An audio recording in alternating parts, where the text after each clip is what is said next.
So without further ado, our speaker is going to be Tiffany Zhang, and I will let you introduce yourself, Tiffany.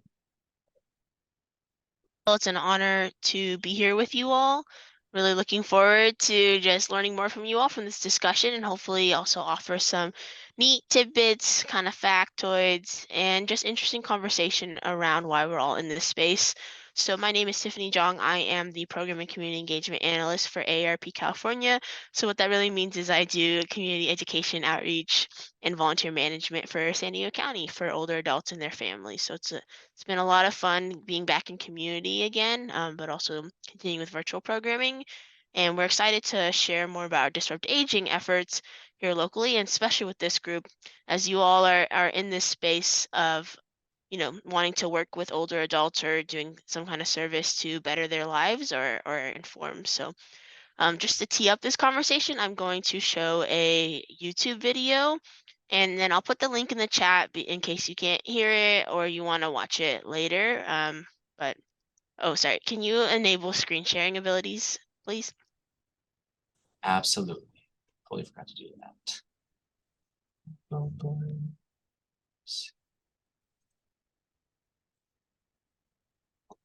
Okay, usually that icon, there we go.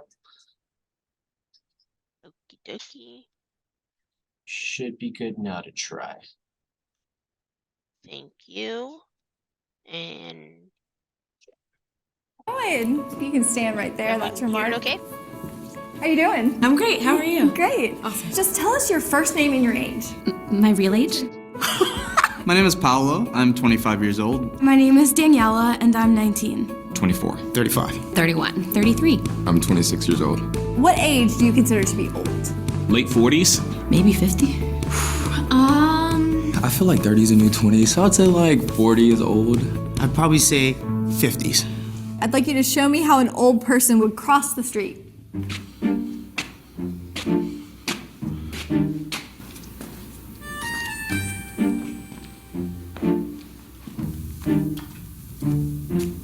Show me how an old person would send a text message.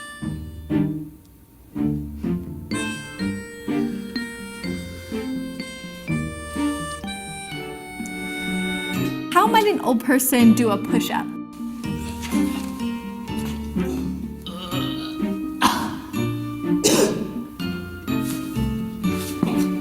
What about jumping jacks?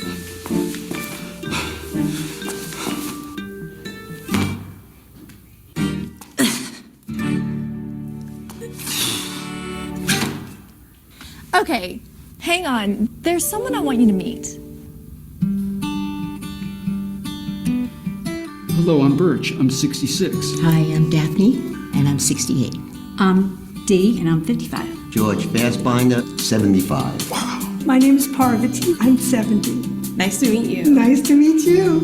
We're gonna give you about 2 minutes to teach each other something that you are good at. I can teach you a jump that I do. Okay, please. Both of your legs go up, and your arm goes up, and your left arm goes like to the side. Ready? Okay. 1, 2, 3. Lift 1, 2, 3. And bring it to your heart. And bring it to your heart. Add the head in. Yeah. You want to try to get your balance and raise up. Now you can bring your legs and your feet up. It's hard, right? Yeah. 1, 2, 3, 5, 6, 7. So when you come out of a turn, either way, you go back to that basics. Over. Now forward. Over. Yeah. Square it like this, and give me a hook. Hook. Jab, cross, hook, and then we'll go like this, all right? 1, 2, 3. Now, what age might you consider to be old? Probably 80 or 90. He could just do everything that I told him to do. An age that I would consider to be old now might be 100. Do you remember what you said? Yeah, I said in the 50s. I thought that would be old. But when I thought about it, like... Wait a minute. I'm sorry. I can do it. It really changed my thinking of what old is. You've taught me something today. Clearly, there's no way she's old, you know? Now I know from today, hey, I don't look at age. At my age, I feel like I did when I was in my 20s. There's so many things that I still want to do. There's so many things that I can do. As long as I'm growing and learning, then age doesn't matter. When people start stopping, that's when they start getting old. Thank you. Thank you so much. Awesome. Well, I appreciate you all watching that video. Has anyone seen that video before by a show of hands? Nice. So some of you. Well, hopefully it's just one of those good reminders. You know, you can't judge a person by their look, but also it's a really neat connection building and moving past some of those stereotypes on aging. And I'd like to think none of us in this room would be on that boat where we're calling 40s and 50s old.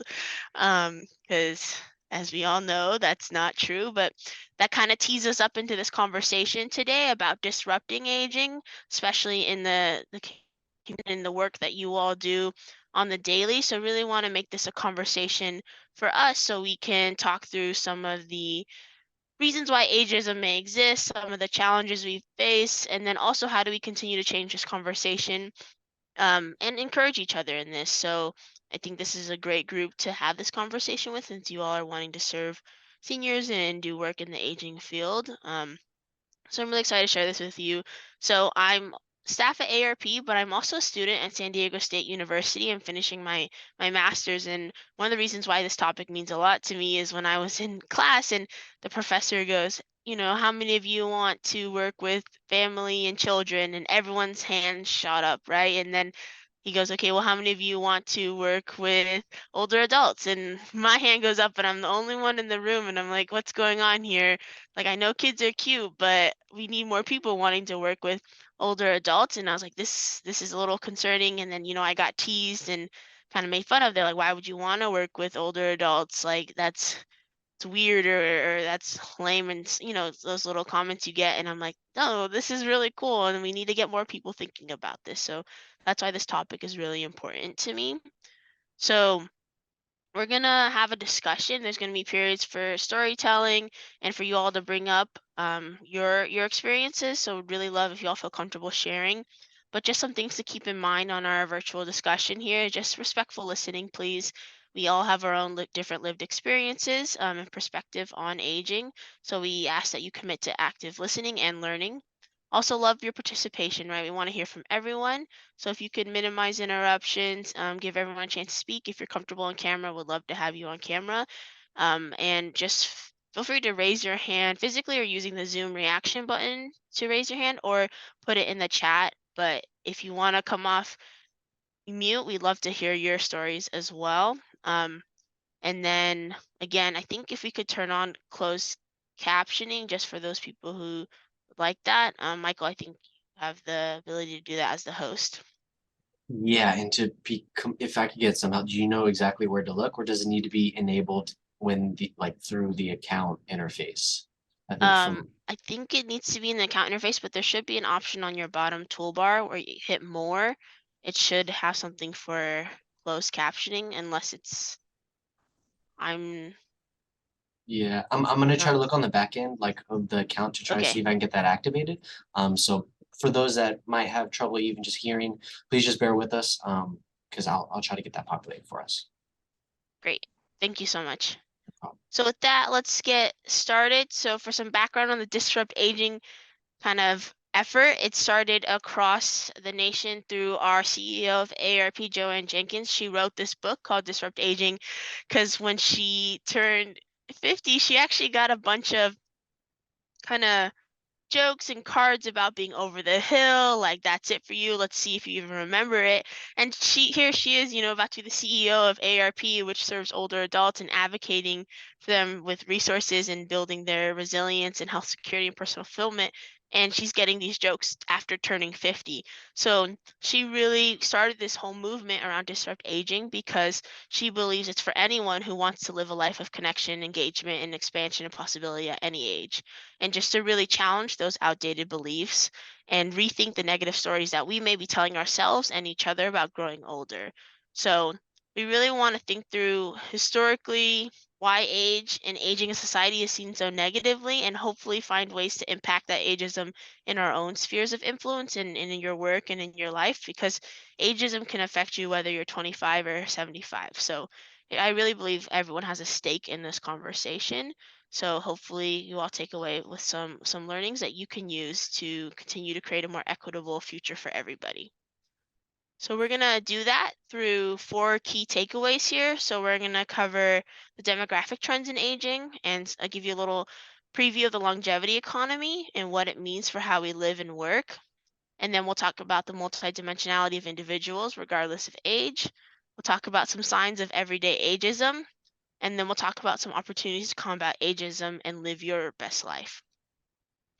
So we'll get started with this quote that really sets the stage nicely. You know, we're all getting older. It's an experience we all have in common, and we can connect because of it. And it's normally when I take that dramatic pause, because if everyone just took a breath there, technically we all just got older together. So just a thought, aging is always happening around us.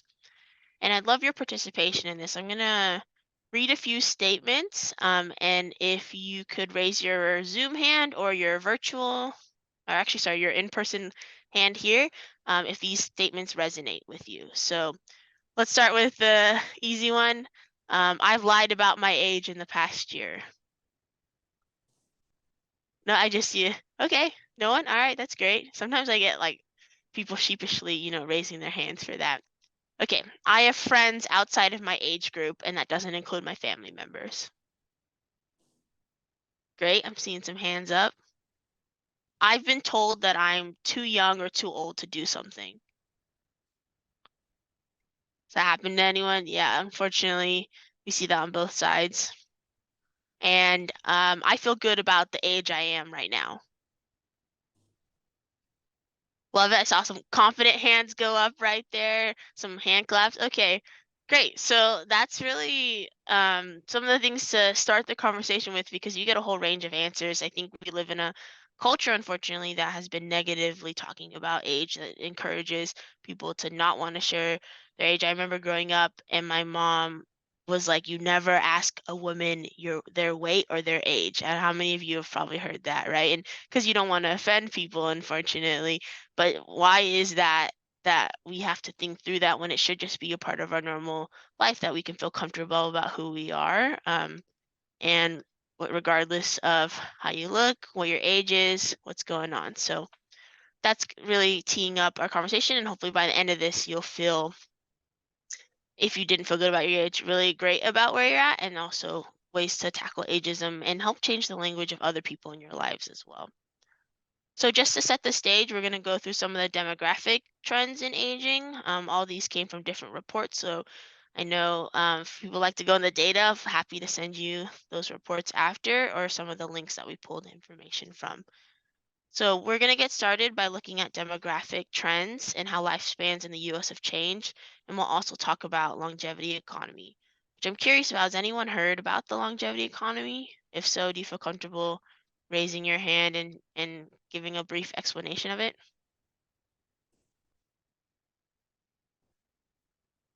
I don't see any hands raised. This isn't a test, but Emily, if this was a test, I think we talked about this a few weeks ago. Do you remember what longevity economy was? Wait, so what was the question again? What's the concept of longevity economy? From recollection, it's basically the GDP of a specific population that does bring in. Long story short, from what I remember, it's the concept around the aging population and how much money they bring into the economy and their contributions financially. Amazing. That was great. A+, gold star. Thank you for letting me put you on the spot there. So that's true. So basically, it's as people live longer and healthier lives, they're contributing to their communities and fueling economic growth longer, which is helpful for all of us, right?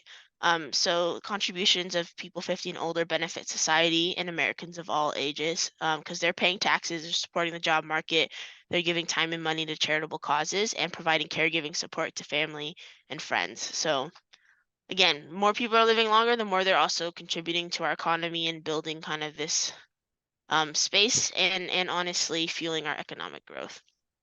So by way of illustration, we're going to go through the aging trend and just how lifespans are becoming longer over time. I do want to note that this is a general graph based off US Census data, so we aren't able to break it down right by multicultural audiences, but this is just to give a sense of where we're at. So we're looking at 1900s to the projected 2060, and the bar shows the number of people age 65 and older. So in millions, in 1900, we had about 3 million people 65 and older, which was about 4% of the population. And now obviously you see the graphs increasing significantly. So by 2060, we're looking to have nearly double the amount of people who are 65 and older, and it'll represent about 23% of the overall population. So almost 1 in 4 Americans will be 65 and older. So, you know, they've been talking about that in San Diego County too, that we're going to double the amount of people 65 and older. It's the largest growing or fastest growing population. So that's definitely something that we have to think through as we build our careers in this space too, of how do we support that growing population. Additionally, people are living longer. So for example, in the 1900s, the average life expectancy was around 47. Thankfully, because of basic, health practices and some new support systems, in 1960, the life expectancy went up to 70. In 2020, it was 80, and in 2060, it's projected to be 86. This is a really neat stat. I love sharing this one, but some social scientists are projecting that a 10-year-old today in the US has an almost 50% chance of making it to 104 years old. So if you have like a 10-year-old in your life, you get to joke with them and say, hey, you got a 50% chance of making it to 104. That's a lot of lives to live. So, make good choices and have fun with it, but you got a lot of life to live. You may also be wondering how the impact of the pandemic had. So current estimates show, obviously there needs to be continued research on this, that there was a life expectancy decline of about 1 year to 3 years on average. So we'll wait and see when more data comes out on what the changes in life expectancy were because of a major event like a pandemic, or sometimes major conflicts in other areas. So this is pulled from the census data, like I mentioned, in our expected averages right now. So I wanted to know overall across the states, we are just going to have more older adults in general, except for in terms of saturation in Utah. I don't know what's going on in Utah. It may just be they have less, averages overall, and it doesn't shake out to having more older adults in the area, or you can make your own assumptions with Utah. But overall, as you can see, there's a huge growth in the amount of older adults in each state to almost being a quarter in each state. And then the red dots here is the number of older adults. So obviously California, we have a major population of older adults. Texas, Florida, New York, some of the major states, we have more older adults in general. So just something to consider as you think about how many more people are going to be in society and contributing to this overall population numbers, and then how does that affect, our work and having more people who are aging and the different experiences that they have. Additionally, I want to note that there are some demographic factors that of course affect life expectancy. I think some people were mentioning that they have some school experience. So anyone, someone mentioned social determinants of health. Anyone want to shout out some of the reasons why we might have a fall in the average life expectancy, depending on different multicultural groups or income levels, which I think I may have just hinted at the answer there, sorry. So the question is, what are some of the factors that affect people's life expectancy?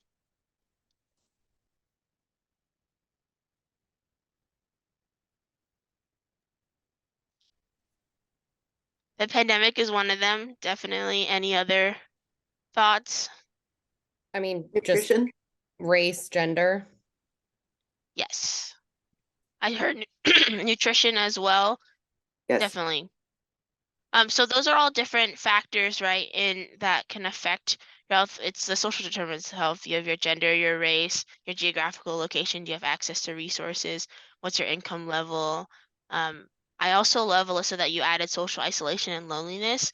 We don't have it on our chart here, but that's definitely something that we're concerned about in this kind of officially post-pandemic environment, is that isolation can actually lead to a lower life expectancy just because you don't have that connectedness. Additionally, certain diseases like heart disease, I know, is really prevalent as well, and things like that have an effect on life expectancy as well.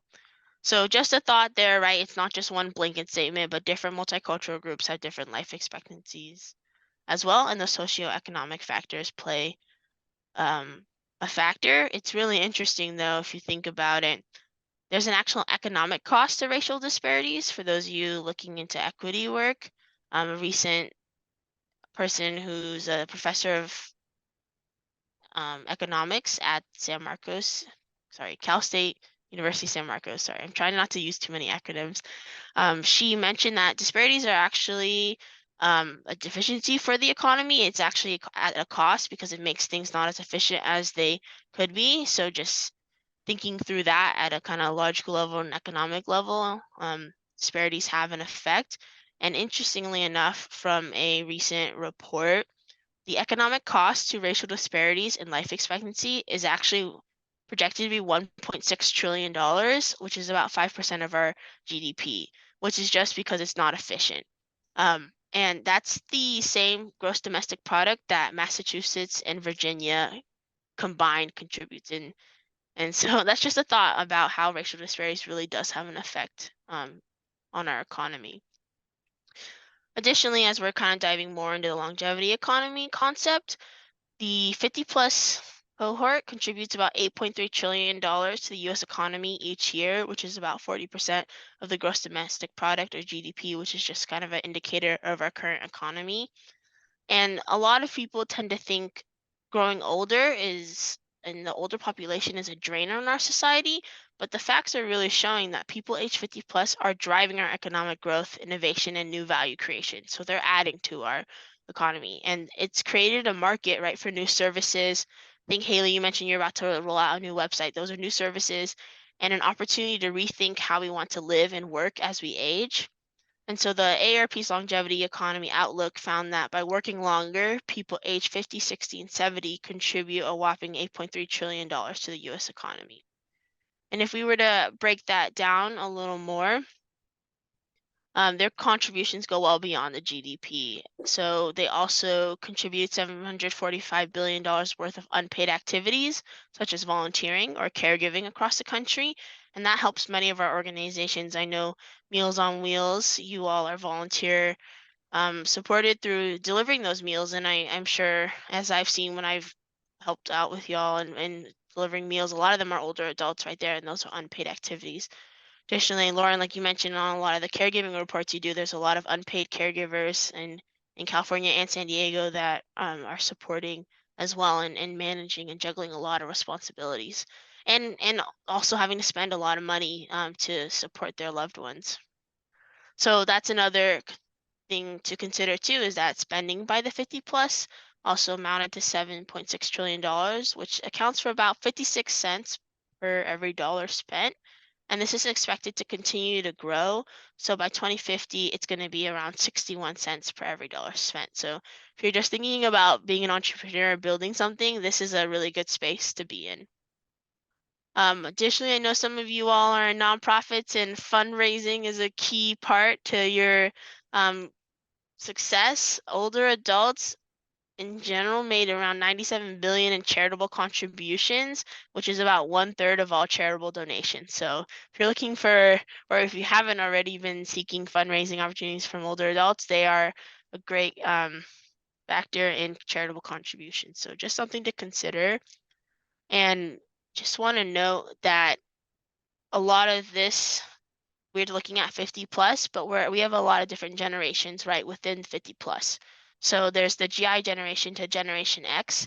And I think some of you mentioned this, but by 2031, some of the millennials will be reaching 50+ as well. So just something to consider as generations continue to grow and change. Nothing to factor too, as a part of the longevity economy and why these numbers are the way they are is a lot of people in the workforce are continuing to stay in the workforce beyond retirement age. So it's shifting a little bit more. So people are just staying longer. And there's a lot to be said in this space as well that older adults are contributing, whether it be part-time work or full-time work or even the gig economy. So it's projected that almost 1 in 3 individuals between 65 and 74 are part of the overall workforce, and that the average retirement age is growing because people are, living longer, working later in life, and maybe wanting to spend more time in the workforce. Additionally, retirement back in the 1950s, the average worker would probably expect a 9-year retirement after they retired. Well, now because of health technology and advancements, we can expect at least an 18-year retirement because say you retire at 65, you can expect to live to at least 80 in our current culture and environment. So you have that time to actually enjoy your retirement and the money that you saved. But some people are having to work longer to be able to support that. So that's kind of a background on the longevity economy, the demographic trends, and why it's important to be considering older adults in the conversation. Does anyone have any questions around that? Nope, seeing no hands, we'll go to the next topic, which is recognizing everyone as multidimensional individuals. So as I was talking about, there's this weird tendency that we like to kind of make broad assumptions about groups and kind of define them as a single common factor, sort of like those jokes we make about each generation, the TikTok generation, things like that. Obviously, the reality is individuals in every generation are unique and complex and not just defined by their age. And we often have a lot more in common between different age groups. So this really brings us to this topic about how do we recognize adults as multidimensional individuals regardless of their age. And that starts with understanding some of the negative stereotypes that underestimate and minimize both older and younger individuals. So for example, I work with AARP and I think on the daily I get the joke that I'm too young to work for AARP or I'm too young to be a member and they think I don't have anything to say that's relevant. But I've been really wanting to change that narrative and say, I really do care about older adults. It's not just all young people want to be on their phone and don't care. Like there's a group just like you all in this space and more who want to serve older adults, who enjoy it, who want to have those genuine connections. And we're here for that. So it's hard to have that initial barrier already put on me that I'm too young or I don't know enough to be a part of this. So that's one way that I feel like I experience ageism in my work.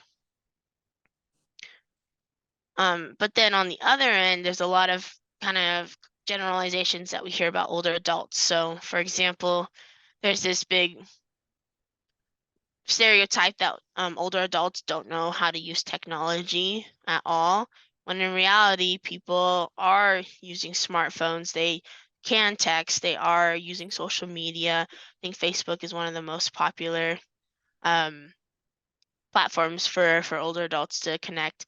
Nancy, you are correct. You only have to be 18 and older to be a part of AARP, but I'm not here to sell membership. That's not my role. But it's not age limited. And it's one of my favorite things to do when people are like, I'm not old enough to be AARP. Don't be mailing me. And then I get to go, well, you're 18 and older. And they're like, well, duh. And then I'm like, then you're old enough to be a part of AARP. So it's a great conversation starter. Additionally, I want to bring it back for technology. I just want to give a shout out to Kwan because I think he's in the space for all the great work he's done with supporting seniors and getting them connected to technology. I know there's a lot more work to be done in that space, but just really want to challenge that stereotype that not all older adults have the inability to use technology or text or have a smartphone. Additionally, for care, there's also this thought, and I think media doesn't help this, that older adults require constant care and that they're immediately in a nursing home, when in reality it's a much smaller population of the older adult population that are in nursing homes. And Also, as we've talked about, a lot of people are doing unpaid caregiving activities, and one of our biggest surveys every year, the majority of people said they want to age in place and at home. So not everyone's just in some nursing facility in the way that the media likes to portray older adults. Another neat thing too to consider is the entrepreneurs. I'm curious what you all want to give any guesses on what you think the average age of a startup founder is. You want to put it in the chat, just throw out some, what do you think the average age of a startup founder is? 26, okay. Any other guesses? 60, okay. All right, we have the whole range there. So if we were in San Francisco right now, we'd probably say 26. But the average age of, well, actually, you are correct. It's actually 42. 42 is the average age of startup founders across the U.S. So congrats, yeah. If you're in a classroom, you get the high five for getting it correctly. So it's true. So a lot of people who are kind of in that moving towards an older adult range that we consider at 50 plus, they're the ones who are starting startups, and honestly, they're having more success because there's a study had shown that people 50 and older were twice as likely as someone in their 20s to build a thriving enterprise just because they have some more lived experience and skill sets and networks to support.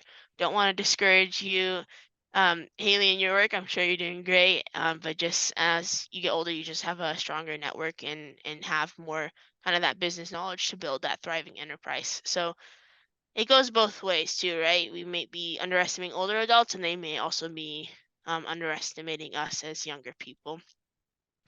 Or sometimes they think all of us older or younger people are lazy and entitled, which I hope we can continue to change that stereotype as well.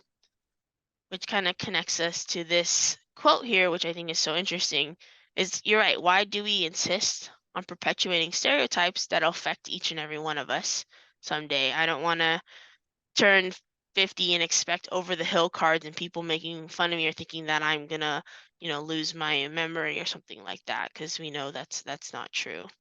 And we really want to share these commonly held generalizations because they don't reflect reality, right? And there's a lot more to people than one might think. So the more we can learn from different ages, stages, and experiences, the more we can really see and appreciate the multidimensionality of everybody. Additionally, we have some real world complexities for people. So not one person of any age won't want to be defined by a single trait, characteristics, or life circumstance. I know I wouldn't want to be. And people aren't their age or their illness. And all people are multidimensional individuals and complex in their likes and dislikes. So the more we can kind of challenge those stereotypes, the better. Which is perfect, because this is one of my favorite activities that we get to do in this presentation, which is about understanding and identifying everyday ageism. I want to, hopefully from this conversation, you think a little differently, or you have a little reminder from YPSS and you're like, wait, am I contributing to ageism, or am I disrupting ageism in my day-to-day life as individuals and as a collective? So for my participants in the room, anyone want to define what ageism is?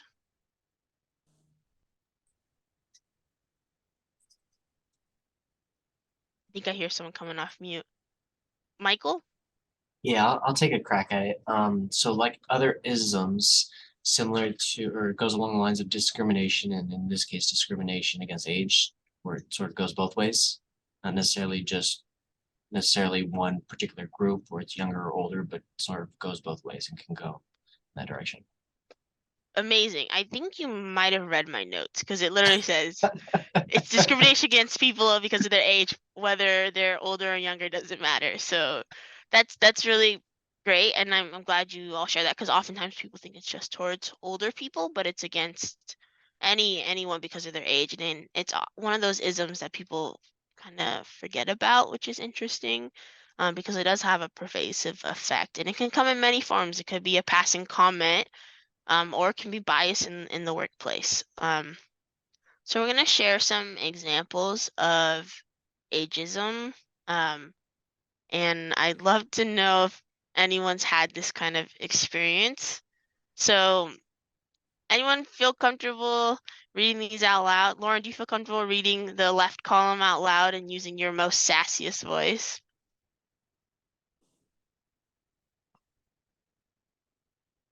Oh wait, you're on mute. Hold on. I was saying I have to make it bigger because I can't see it. It's very tiny. Okay. You want me to use a sassy voice? If you want to, yeah. Left column, please. You look great for your age. It's fantastic that he's still working. Can I help you, young lady? Oof, that one, that young lady one, or the sweetheart, or the honey, you're just like, Chelsea, I saw you come off camera. Do you mind reading the ones on the right side? Sure. Let's see. Am I still sassy? If you want to be, why not? You're so accomplished for your age.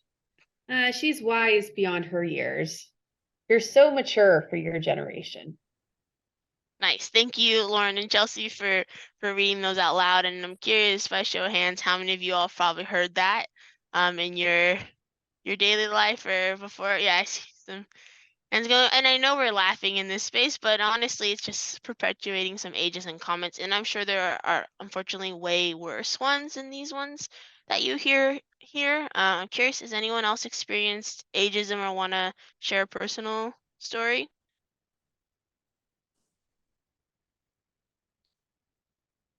Oh, I saw Becky's hand go up, but it went down. I don't know if maybe you want to put it in the chat or if anyone else has a story. Or Lauren, not to put you on the spot again, I know you mentioned you did a story on a 99-year-old not too recently, and I'm curious, was there any ageism from your research doing that, or were people kind of shocked about that? I mean, it was like I interviewed a couple of people that are in the swing dance scene to go along with the story. And it wasn't so much like shock, like, oh, he's still swing dancing, because he's been dancing with our community for over 20 years, specifically at this one dance. So, I think it's like people kind of think like about him and like, when I'm older, I want to have, that sort of mobility and that sort of energy. Like, he was very like proud to say that he just got his license and he'll be able to drive again, like to continue to drive until he's 104. Like, and I think like, because there's so many young people in the swing dance scene here, they're able to see like everything that Frank does, and it's really aspirational. It's not as shocking, I guess, because he's been essentially like a constant in our community. That's great. It's almost a perfect example for the previous objective about older adults as multidimensional individuals, that he, has a love for swing dancing, may also be a grandfather, a family member, but may also be dealing with a chronic illness or something like that. It really ranges, right? Not saying that's Frank, but there are older adults in that situation, and they're not defined by just one thing. Yeah, I hear that the younger generations don't care. That one's common as well, or that we're too young to be there. But we have ideas, a different perspective. We're changing the paradigm, so hopefully we get to continue to bring our energy in this space.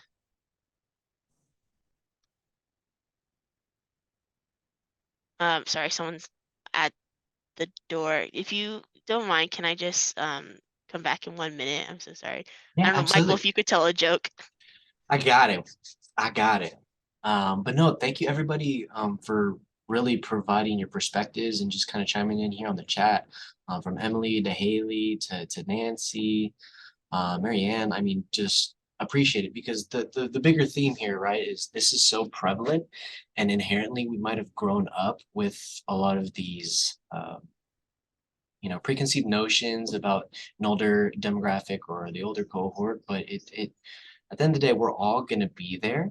And I think for me, that's been pretty powerful and landed me down this path of wanting to be in this industry. Is, if we're lucky enough to get to that point, I hope that, that there's a society in the world that's looking after us when we reach that age, because we're always aging, like Tiffany put best. And so I think that the more that we can more that we can change our mental framework behind that, sort of gear programs and services around that, I think it can just better off support us as a whole and really bring us back to being a community.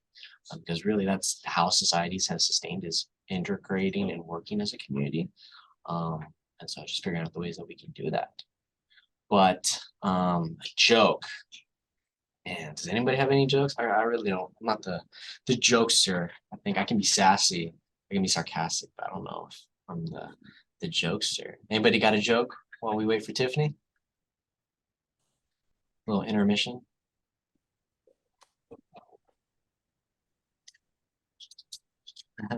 Well, actually, if I may just kind of open up the question, I was going to ask Tiffany as well, but how do any of you sort of get through a conversation where you are maybe kind of experiencing some ageism, or you might be a part of a conversation with a group where you notice like some ageist tendencies are sort of coming to the surface? What do you guys do? Anything? Do you guys structure a form of communication in a way that sort of addresses, hey, that's addressing this kind of ageist conversating? Just a very general question and thought. I was curious if anybody in our audience has ideas of how they navigate through that. Not, no worries. Yes, Marianne.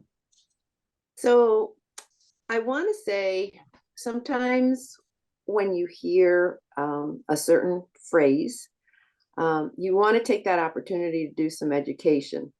And I always remember thinking to tell people age is just a number, that it's all about the attitude. And I like to try to go in a more positive direction when you want that opportunity to educate.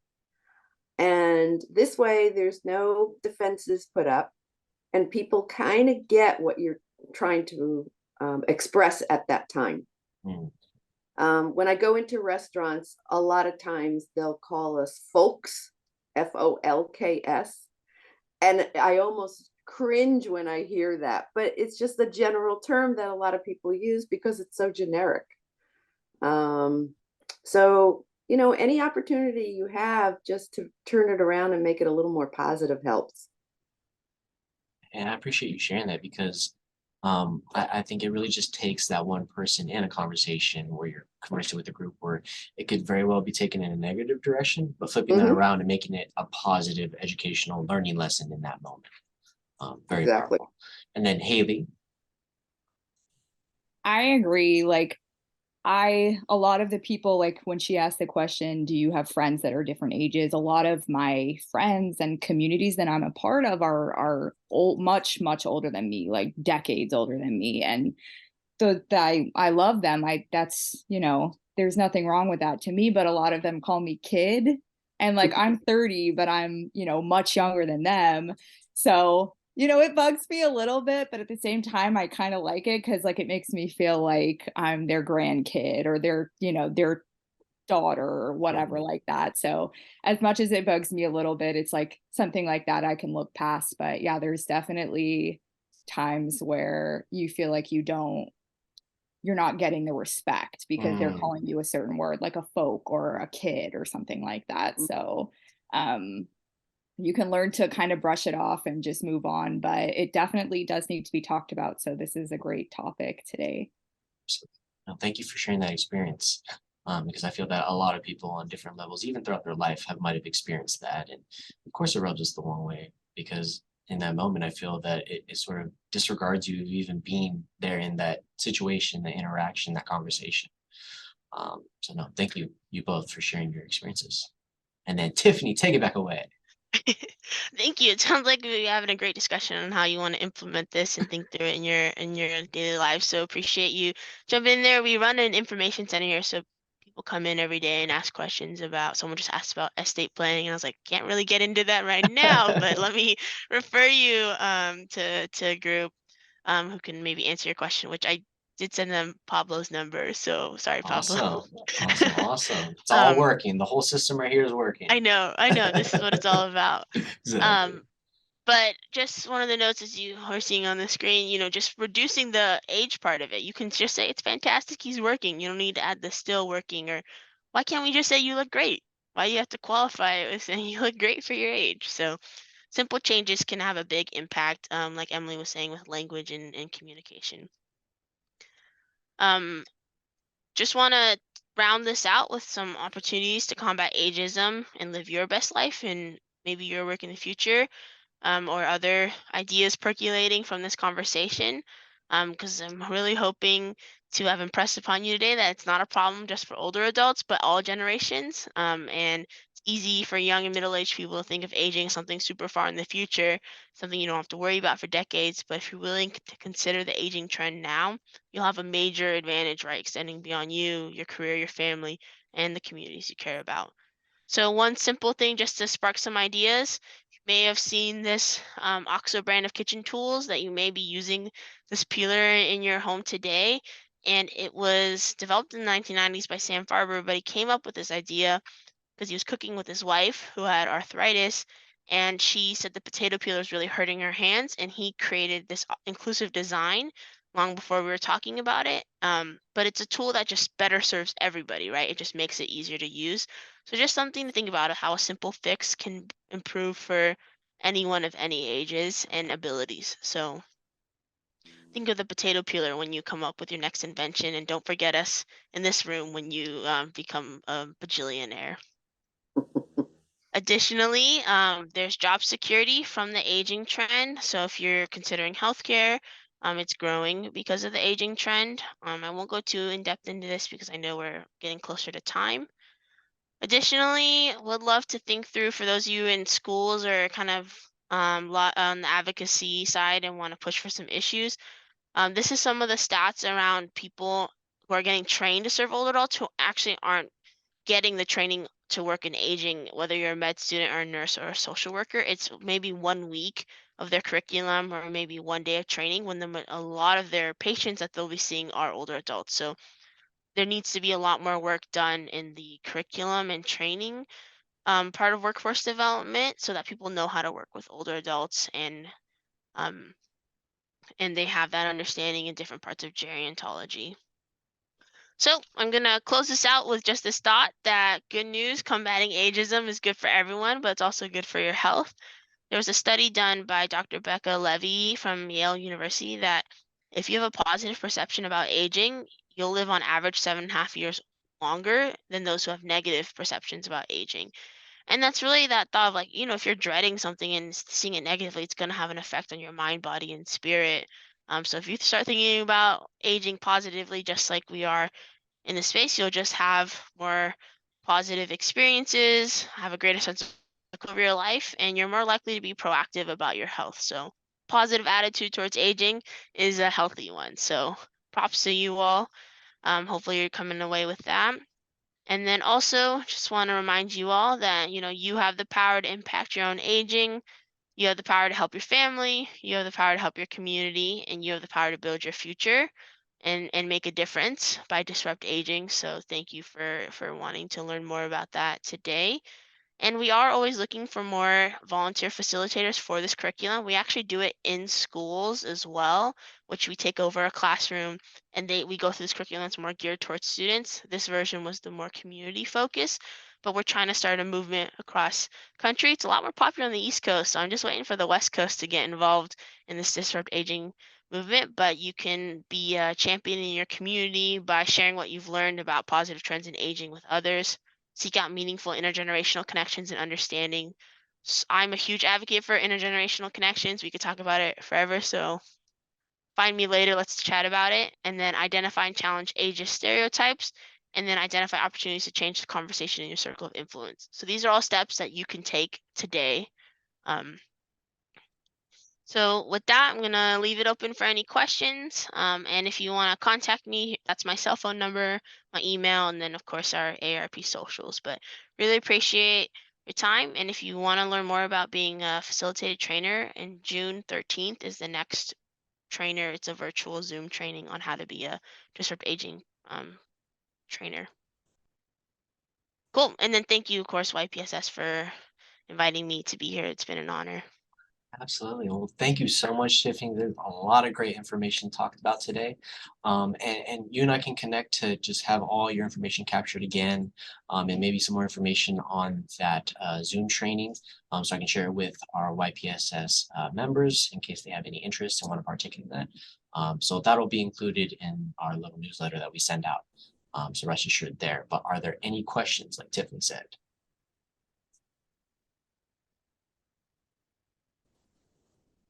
Go once, go twice. Couple more seconds to the third. All right, cool. So if there's nothing else, we'll let everybody get back to their days. But once again, Tiffany, thank you so much. I think all that you guys are doing at AARP and really just trying to bring this to the forefront through different ways of programming and really educating the community is really that foundational piece of getting to where we want to go. So a lot more work to be done, but thank you. Really appreciate your time. Thank you so much for having me.